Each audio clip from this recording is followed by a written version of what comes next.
This is a big time in the compact sedan class. All 5 of the cars behind me are new within the last 2 years, and the Jetta, the Focus, and the Elantra are fresh off their auto show debuts this year. And so we've gathered the 5 of them together to shake out who's best in this rejuvenated class. 5th place, Volkswagen Jetta. At its sub $16,000 base price, the Jetta is the vehicular equivalent of a studio apartment with a hot pot and a mini fridge. The base inline 4 puts out just 115 horsepower, and at that price the car doesn't even have a CD player or air conditioning. The 2.5 SEL adds those trimmings, as well as a 170 horse inline 5 and more than $8,000 to the price tag. But no matter the price, the Jetta still feels cheap inside, a hard, hollow, black plastic casket. It was, however, the roomiest, and the only car that could reasonably accommodate 3 adults in the back seat. Once we ascended into the hills, the Jetta proved that German dynamics are hard to engineer out of a car. The steering has a welcome immediacy, and its directness inspires a lot of confidence. The ride is pleasantly damped and sporty, with restrained body motions and minimal roll. Ultimately, though, while the Jetta might be the most accommodating car here, its cheap feel plopped it in last. 4th place, Chevy Cruze LT RS. We were seduced by the Cruze's two-tone interior, its brown and beige scheme a refreshing change of pace from the black in every other car here. And it's a serene place to pass the miles, the junior Cadillac of the group. Its solid structure and soft suspension kept it isolated on freeway slogs, but unfortunately also kept it isolated when we hit the winding roads. Logbook comments following our mountain loop ranged from soft and floaty to soft and rolly. The brakes also came under fire, and nearly caught on fire, judging from the smoke pouring off of them, after the pedal quickly turned to mush. But the Cruze can handle.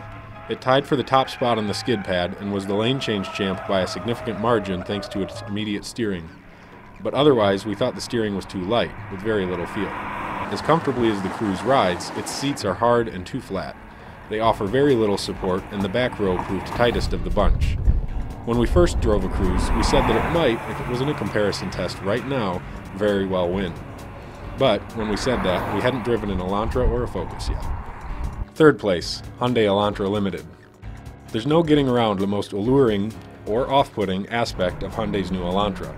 Unquestionably the most daring style here, the car looks alien, or maybe even predator. Sadly, thermal vision is not on the list of available features. Oddly, neither are power seats or automatic climate control. On a car with heated rear seats, we find that perplexing. But if they are not automatic, at least the Hyundai's HVAC controls do appear to be straight out of a Bentley. And yes, we realize we just said that about a Hyundai. While the Elantra rides smoothly, it is too soft in spirited driving, and it flexes more than the other cars here.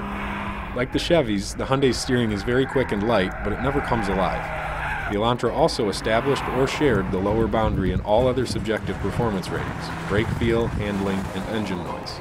Still, for the lowest price here, it packs an impressive list of equipment, the second most accommodating back seat, and the best EPA predicted fuel economy.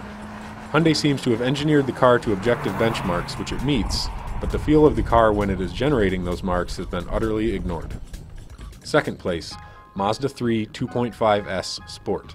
We recorded surprisingly consistent performance data from this group of cars, but getting into the Mazda 3 each rotation was a chance to recalibrate. The steering needs just a tweak off-center to redirect the car, and the front tires beam a clear signal back up through the wheel to the driver's palms. The chassis responds just as quickly, and the brakes react to the slightest touch. The second lightest car here, the 3 walked away with straight line honors. And even down a cog to the rest of the group, its 5-speed automatic encouraged manual operation like nothing else here.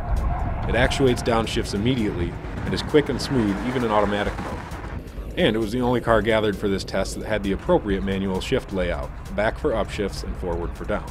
So what is the sportiest car here doing in 2nd place? As good as it is at all of the things we love, it struggles with most everything else. It's short on equipment, standard or otherwise. Its relatively powerful engine is also one of the thirstiest here. And the Ford looks fresher and has a higher quality feel inside and out.